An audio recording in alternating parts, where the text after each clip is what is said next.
नमस्कार दोस्तों, मैं हूं डॉक्टर कल्याण घोड़के। आज हम बात करने वाले हैं आखिर इंसान सुसाइड क्यों करता है, क्या कारण हो सकते हैं। हमें ऐसा लगता है कि लोग खुद ही सुसाइड कर लेते हैं, उसके लिए वो खुद ही जवाबदार है, लेकिन ऐसा नहीं है दोस्तों। उसके काफ़ी रीज़न हैं। उस रीज़न पे आज हम चर्चा करने वाले हैं कि आखिर इंसान सुसाइड क्यों कर सकता है, उसके बिहाइंड क्या कारण हो सकते हैं और वो मेंटली कौन सी कंडीशन में जाता है, उसके क्या क्या लक्षण हो सकते हैं और हम उसको प्रिवेंट कैसे कर सकते हैं। अगर कोई आदमी सुसाइड अगर करने लगा, उसके मन में अगर ऐसे थॉट आने लगे कि मैं सुसाइड करने वाला हूँ, कि मुझे सुसाइड करना है, ऐसे थॉट अगर आने वाले तो उसको हम प्रिवेंट कैसे कर सकते हैं, इस रिगार्डिंग आज हम विस्तार से चर्चा करने वाले हैं। और आज सुसाइड अवेयरनेस डे भी है, उसी के लिए मैं आज ये वीडियो डाल रहा हूँ। देखिए दोस्तों, ये वीडियो अगर आप मेरा वीडियो पहली बार देख रहे तो मेरा यूट्यूब चैनल जरूर सब्सक्राइब कीजिए और बेल आइकन जरूर क्लिक कीजिए ताकि आने वाले हर वीडियो की नोटिफिकेशन दोस्तों आपको मिल सके और ये वीडियो ज़्यादा से ज़्यादा लोगों को पहुँच सके, इसलिए इसको शेयर ज़रूर कीजिए। चलिए दोस्तों, स्टार्ट करते हैं। देखिए दोस्तों, हमारे इंडिया में लगभग हर साल 1,39,000 लोग सुसाइड करते हैं। मतलब हु की गाइडलाइन के हिसाब से, हु ने जो बताया, हु की इंफॉर्मेशन के इससे हर साल लगभग पूरे वर्ल्ड में 8 लाख लोग सुसाइड करते हैं। उनमें से 1,39,000 मतलब 1,39,000 के आसपास हर साल केवल हमारे इंडिया में लोग सुसाइड करते हैं। दोस्तों, ये बहुत ही बड़ा आंकड़ा है और आज इंडिया नंबर 1 में है सुसाइड केस में। तो ये क्यों हो रहा है, ऐसा क्या कारण हो सकता है उसका, तो उस पे हम आज चर्चा करने वाले हैं दोस्तों। तो देखिए दोस्तों, जो डेथ रेट है वो बहुत ही ज़्यादा है इंडिया में। उसमें जो टीन एज है वो नॉर्मली टीन एज में बहुत ही ज़्यादा सुसाइड केस पाए गए हैं। सबसे ज़्यादा केसेस है वो सुसाइड एज जो रहता है उनका नॉर्मली 18 to 45 इसके आसपास जो लोग हैं वो ज़्यादा सुसाइड करते हैं। जिनका फैमिली मैटर होता है, फैमिली मैटर की वजह से लोग 7% जो है मैरिज के रिलेटेड जो इशू होते हैं, वायलेंस होते हैं, अब्यूज़ होता है, उसके वजह से सुसाइड करते हैं। कुछ लोग हैं जो social economic condition, low economic condition जो है उनमें, उसकी वजह से कोई लोग सुसाइड करते हैं। कोई क्या मेथड है सुसाइड करने की। नॉर्मली मेथड देखा जाए तो नॉर्मली कोई हैंगिंग करके सुसाइड करता है, मतलब पंखे को लटक के सुसाइड करता है, कोई खुद को जला के सुसाइड करता है, या कोई ऐसा हो सकता है कोई ट्रेन के नीचे सुसाइड कर सकता है, कोई ट्रेन के नीचे जाता है तो सुसाइड कर सकता है। दूसरा पेस्टिसाइड। नॉर्मली हमारे इंडिया में सबसे 2 कॉज है हैंगिंग करके, मतलब लटक के, फैन को लटक के, रस्सी से लटक के सुसाइड करते हैं, और दूसरा एक सबसे बड़ा कारण है पेस्टिसाइड। दोस्तों, पेस्टिसाइड मतलब जो हम पेस्टिसाइड यूज़ करते हैं वो पेस्टिसाइड पी के लोग आत्महत्या करने की कोशिश करते हैं। सुसाइड के क्या क्या कारण हो सकते हैं। सबसे बड़ा पहला कारण है दोस्तों डिप्रेशन। डिप्रेशन जो मेंटल स्टेट है, एक डिप्रेशन की वजह से भी आदमी सुसाइड करता है। दूसरा है अल्कोहल अब्यूज़। अल्कोहल अगर रोज़ दारू अगर पीता है, ड्रिंकिंग अगर करता है तो उसकी वजह से भी आदमी सुसाइड कर सकता है। और fear of loss. Fear of loss एक सबसे बड़ी समस्या है दोस्तों। ऐसा आदमी को कभी कभी लगता है, कोई भी आदमी को उसका एक डर रहता है कि मैं आज एग्ज़ाम में पास हो जाऊंगा क्या, या मुझे मेरी नौकरी तो चली नहीं जाएगी ना, अगर मेरा जॉब चला गया तो उसकी वजह से वो फियर रहती है, उसके मन में डर रहता है, किसी भी चीज़ का डर रहता है, मैं कल सक्सेस हो जाऊंगा कि नहीं लाइफ में। इस चीज़ का जो डर रहता है उसकी वजह से भी आदमी सुसाइड कर सकता है दोस्तों। दूसरा होता है दोस्तों रिलेशनशिप में अगर कोई प्रॉब्लम हो जाता है, किसी के भी रिलेशनशिप में अगर प्रॉब्लम हो जाता है, पार्टनर के, अपने पार्टनर के साथ अगर कोई झगड़ा हो जाता है तो उसकी वजह से भी आदमी सुसाइड करने की कोशिश कर सकता है दोस्तों। दूसरा होता है दोस्तों फाइनेंशियल प्रॉब्लम। फाइनेंशियल प्रॉब्लम ऐसा हो जाता है कभी कभी किसी के साथ कि जो अभी था वो सडनली सब लॉस हो जाता है, और लॉस होने की वजह से वो फाइनेंशियल क्राइसिस में आ जाता है और सडनली ऐसा उसको लगता है कि हमारा सब कुछ अभी गया है, और उसकी वजह से वो सुसाइड करने की कोशिश कर सकता है। तो कोई मेडिकल कंडीशन अगर है, मतलब कोई मेडिकल कंडीशन मतलब जैसे पेन है, क्रोनिक पेन है, बहुत दिन से बीमार है, लेकिन उसको बहुत दर्द है, बहुत उसने ट्रीटमेंट की है लेकिन वो सह नहीं पा रहा है, उसको अभी सहन नहीं हो रहा है, तो ऐसे लोग भी सुसाइड करने की संभावना बहुत ज़्यादा हो जाती है दोस्तों। किसी के घर में बहुत ज़्यादा झगड़े होते हैं, वायलेंस होते हैं, अब्यूज़ होता है, तो ऐसे कंडीशन में भी लोग सुसाइड करने की कोशिश करते हैं दोस्तों। ट्रॉमेटिक स्ट्रेस मतलब सडनली कोई एक हादसा हमारे साथ हो गया तो उसकी वजह से भी कोई लोग सुसाइड करते हैं दोस्तों। कुछ मेडिकल कंडीशन है दोस्तों जिनमें सुसाइड करने की टेंडेंसी बहुत ज़्यादा रहती है, जैसे बाइपोलर डिसऑर्डर हो गया, सिजोफ्रेनिया हो गया और डिप्रेशन हो गया। ऐसी मेडिकल अगर कंडीशन किसी में आ जाती है तो उनमें सुसाइड के चांसेस बहुत ज़्यादा रहते हैं दोस्तों। ये तो होगा एक सारे कारण दोस्तों, किन किन कारणों से सुसाइड आदमी कर सकता है, ये तो सारे कारण हो गए, लेकिन सबसे इम्पॉर्टेंट है दोस्तों वार्निंग साइन। वार्निंग साइन मतलब हमें कैसे पता चल सकता है कि ये आदमी सुसाइड कर सकता है।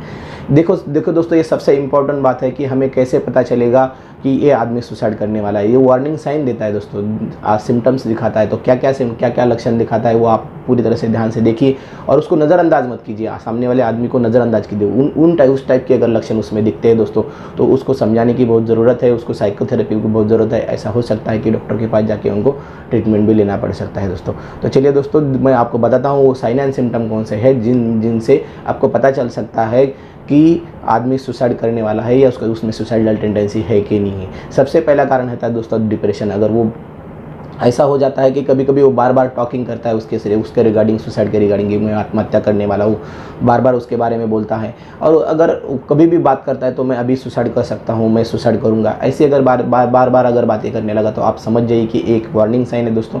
और उस वक्त आप सतर्क हो जाइए और तुरंत अपने डॉक्टर को उसको दिखा दीजिए दोस्तों। साइन होता है दोस्तों सीकिंग टू पिल्स, मतलब वो पिल्स अपने पास रखता है, मतलब नींद की गोलियाँ अपने पास रख सकता है, चाकू अपने पास रखता है, रस्सी अपने पास रख सकता है, या ऐसा हो सकता है कि कोई वेपन अपने पास रखे जिससे वो आत्महत्या करने की कोशिश कर सकता है दोस्तों। ये एक दूसरा साइन हो गया दोस्तों। तीसरा साइन होता है दोस्तों वो अकेला रहने की कोशिश करता है दोस्तों। अकेला मतलब वो अकेला रहना बहुत पसंद करता है और अकेले ही खुद को एक रूम में बंद करके रख देता है दोस्तों। कभी कभी ऐसा हो सकता है कि वो किसी से बात भी न कर पाए, किसी से कांटेक्ट में भी न आ पाए। ऐसे अगर किसी आदमी को लक्षण आपको दिखते तो बहुत ही सतर्क रहने की आवश्यकता है दोस्तों। चौथा लक्षण होता है दोस्तों हेल्पलेसनेस। उसको ऐसा लगता है कि मेरी कोई हेल्प नहीं कर रहा है और मुझे इस झंझट से कोई नहीं निकाल रहा है, इसलिए उसको ऐसा लगता है कि मुझे कोई हेल्प नहीं कर रहा है, तो उसको हेल्पलेसनेस बोलते हैं। वर्थलेसनेस मतलब उसको ऐसा लगता है कि मेरा ज़िंदगी में अभी कुछ नहीं बचा है, मेरी ज़िंदगी में अभी कुछ भी मायने नहीं है, मेरी ज़िंदगी की अभी कोई कीमत नहीं है, इसलिए वर्थलेसनेस लगता है उसको दोस्तों। और एक तीसरा होता है होपलेसनेस, मतलब उसको ज़िंदगी से कोई आशा नहीं रहती है, जो अपनी इतनी सुंदर ज़िंदगी है उससे कोई आशा नहीं रहती है दोस्तों।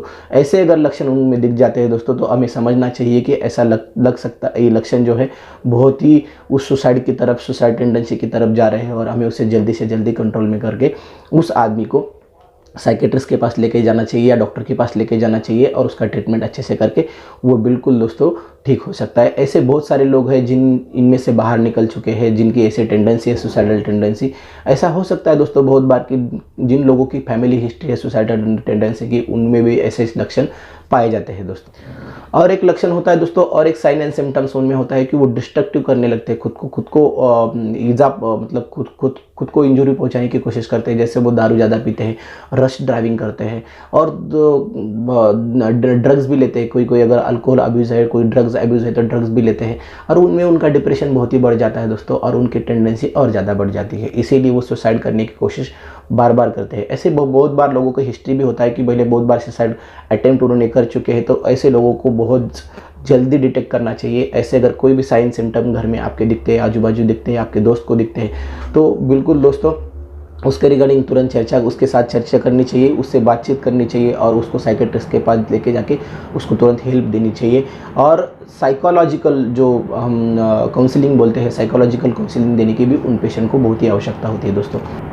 इस टाइप के अगर आपको लक्षण दिखते हैं दोस्तों, किसी भी टाइप का, हेल्पलेसनेस, वर्थलेसनेस एंड होपलेसनेस, ये सबसे इंपॉर्टेंट दोस्तों ये 3 सिम्टम्स है। ऐसे अगर सिम्टम आपको दिखने लगते हैं कि ऐसा लगता है आपको कि ज़िंदगी में अब मेरा कुछ नहीं बचा है, अब सब कुछ ख़त्म हो चुका है और अब मेरा कोई नहीं है, ऐसा अगर आपको लगने लगा और डिप्रेशन में आप अगर जाने लगे हो, अगर ऐसा आपको लक्षण कुछ भी दिखता है तो आप बिल्कुल डॉक्टर के पास जाइए, अपने फैमिली डॉक्टर के पास जाइए, साइकेट्रिस्ट को दिखा दीजिए और ट्रीटमेंट ज़रूर लीजिए दोस्तों। क्योंकि ऐसे अगर लक्षण आपको दिखते हैं तो ऐसे सुसाइडल टेंडेंसी बाद में आप में बनने के बहुत चांसेस है दोस्तों। आज इंडिया में इतने सारे सुसाइडल डेथ हो रहे हैं दोस्तों। अब कोरोना की वजह से भी सुसाइडल डेथ बहुत बढ़ने वाले, क्योंकि बहुत लोगों की जॉब जाने वाली, उसकी वजह से फाइनेंशियल क्राइसिस आ सकता है। फाइनेंशियल क्राइसिस आने की वजह से बहुत सारे लोग इस बारे में सोच सकते हैं, लेकिन ये सोचना गलत है दोस्तों। इतनी ज़िंदगी हमारी अच्छी है, इतनी लाइफ हमारी स्वीट है, सुंदर है, मधुर है और बिल्कुल दोस्तों ज़िंदगी हमारी अनमोल है, इसीलिए हमें ऐसी कोशिश बिल्कुल नहीं करनी चाहिए। हमें अगर ऐसे कुछ लक्षण लगते हैं, होपलेसनेस, वर्थलेसनेस और हेल्पलेसनेस, मतलब हमें ऐसा लगता है ज़िंदगी में कि अब हमारी ज़िंदगी में कुछ नहीं बचा है, अब हमारा कोई नहीं है, और अगर ऐसे लक्षण हमारे मन में अगर विचार आने लगते हैं तो दोस्तों सतर्क होने की आवश्यकता है। आपको शायद डिप्रेशन हो रहा है या डिप्रेशन के लक्षण दिख रहे हैं या शायद दूसरा भी कोई मेंटल बीमारी लगने लगा हो, ऐसा भी हो सकता है दोस्तों। और जो टीन एज वाले लोग हैं उनको तो मैं स्पेशली रिक्वेस्ट करता हूँ दोस्तों कि आपको अगर ऐसे कोई भी मन में अगर ख्याल आते हैं तो आप अपने माताजी पिताजी से बिल्कुल बात कीजिए, अपने दोस्तों से बात कीजिए, ताकि क्या है, खुल के बात करने के बाद ही आपको आपकी बीमारी का पता लग सकता है या आपके मेंटल बिहेवियर का पता लग सकता है, और उससे बहुत सारी आत्महत्याएं दोस्तों रोकी जा सकती हैं। 1.5 लाख बहुत बड़ा आंकड़ा होता है दोस्तों, 1,40,000 बहुत बड़ा आंकड़ा होता है। हर साल इतने लोग हमारे देश में अगर मरते हैं, अभी तक कोरोना से इतनी मौत नहीं हुई, इतनी हर साल हमारे देश में अगर आत्महत्या से लोग मरते हैं तो ये बहुत बड़ा आंकड़ा है दोस्तों। किसी की माँ है, किसी की बहन है, किसी का भाई है, किसी का बेटा है, ऐसे अगर हम फैमिली मेम्बर अगर आत्महत्या करके गवाते हैं दोस्तों तो बहुत ही बड़ी चिंता करने का विषय है। इसीलिए हमें सतर्क रहने की आवश्यकता है। अगर घर में वायलेंस होता है, घर में झगड़ा होता है, या कुछ भी हमारे फाइनेंशियल प्रॉब्लम है, एग्जाम से रिलेटेड प्रॉब्लम है, बच्चों की प्रॉब्लम है, और चाइल्ड के स्पेशली 15 से 18 लोग 15 से 18 ईयर्स में जो लड़के लोग रहते हैं उनमें ज़्यादा डेथ रेट पाया गया है आत्महत्या का। तो ये जो लड़के लोग हैं इनको काउंसलिंग की बहुत ही आवश्यकता होती है। तो हमें स्पेशली माताजी पिताजी और जो भी हमारे आसपास है उन लोगों को और उन लड़के लोगों को बहुत ही ध्यान देना चाहिए। उनको मेंटल ट्रॉमेटिक कुछ ऐसा नहीं होना चाहिए जिसकी वजह से वो आत्महत्या की तरफ जाए दोस्तों। तो यही मेरी बताने की कोशिश थी दोस्तों। आपको ये वीडियो कैसा लगा ज़रूर मुझे कमेंट में कमेंट करें, और आप अगर मेरा ये वीडियो पहली बार देख रहे हैं तो मेरा यूट्यूब चैनल जरूर सब्सक्राइब कीजिए, और ये इंफॉर्मेशन ज़्यादा से ज़्यादा लोगों तक पहुंच सके इसको शेयर ज़रूर कीजिए। चलिए।